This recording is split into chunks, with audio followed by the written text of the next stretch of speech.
Hello বন্ধুরা, welcome back to my YouTube channel. তো আজকে তোমাদেরকে দেখাবো যে ললিপপ তৈরি করার পুরো প্রসেসটা, মানে ললিপপ কীভাবে তৈরি করতে হয়। এবং আগে আমি একটা ললিপপ মোল্ডের আনবক্সিং ভিডিও তৈরি করেছিলাম, যেটা আমি শর্টে আপলোড করেছি। তো যারা দেখোনি আমার চ্যানেলে ভিজিট করে গিয়ে দেখতে পারো। এবং এই ধরনের আরও বিজনেস রিলেটেড ভিডিও দেখার জন্য অবশ্যই আমার চ্যানেলটা সাবস্ক্রাইব করে রেখো। চলো ভিডিওটা শুরু। আমি এখন রান্নাঘরে এসে গেছি। তো এখন তোমাদেরকে দেখিয়ে দেবো যে প্রথম ইন্ডিয়ান ইনগ্রিডিয়েন্টগুলো কী কী লাগে। প্রথমে আমার এরকম একটা স্টিলের কড়াই লাগবে। তারপরে তোমার চিনি লাগবে। তারপরে জল। তারপরে একটা ব্র্যান্ডের glucose syrup, liquid glucose syrup. তারপর যে কোনো ভালো ব্র্যান্ডের ফ্লেভার ছাড়া তো কালার, ফ্লেভার ছাড়া তো স্বাদ এবং গন্ধ হবে না। তারপরে কালার কালার দিয়ে দেখতে সুন্দর হবে ললিপপটা। এবং আরেকটা জিনিস, সেটা হলো এই যে অ্যাসিড রেগুলেটর।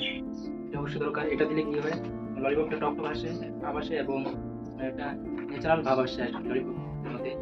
এবং সাথে সেলফ লাইফ অনেক বাড়ে ললিপপে। এবং একটা অবশ্যই থার্মোমিটার দরকার টেম্পারেচার মাপার জন্য। ললিপপ তৈরির ক্ষেত্রে টেম্পারেচার দেখাটা খুবই দরকার। চলো। বন্ধুরা, একটি স্টিলের প্যানের মধ্যে 100 গ্রাম সুগার দিবেন, 25 ml ওয়াটার দিবেন এবং 15 গ্রাম লিকুইড গ্লুকোজ সিরাপ দিবেন। তারপরে প্যানটা গ্যাসের মধ্যে বসিয়ে 2 মিনিট জাল দেওয়ার পর একটি চামচ দিয়ে জল দিয়ে ভিজিয়ে প্যানের সাইডটা ভিজিয়ে দিবেন, যাতে লিকুইডটা প্যানের মধ্যে না লেগে যায়।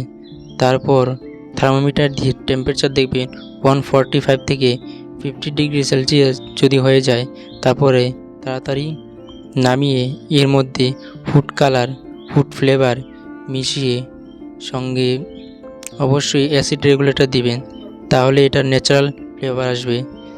তারপর এটা মোল্ডের মধ্যে ঢেলে 20 থেকে 25 মিনিট রুম টেম্পারেচারে এটা ঠান্ডা হতে দিবেন ললিপপটা। তারপর ঠান্ডা হয়ে যাওয়ার পরে ফুড প্যাকেজিং দিয়ে প্যাকেজিং করে নেবেন এবং আপনার ফুড গ্রেড ললিপপ তৈরি।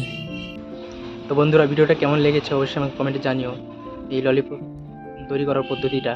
এবং কয়েক মাস পরে আমি এই ললিপপটা মার্কেটে লঞ্চ করতে চলেছি। তো এই ধরনের কন্টেন্ট যদি তোমাদের ভালো লাগে তাহলে অবশ্যই একটা লাইক করে দিও এবং চ্যানেলটা সাবস্ক্রাইব করে পাশে দেখো। তো চলো, ভিডিওটা আজকে এখানে শেষ করছি।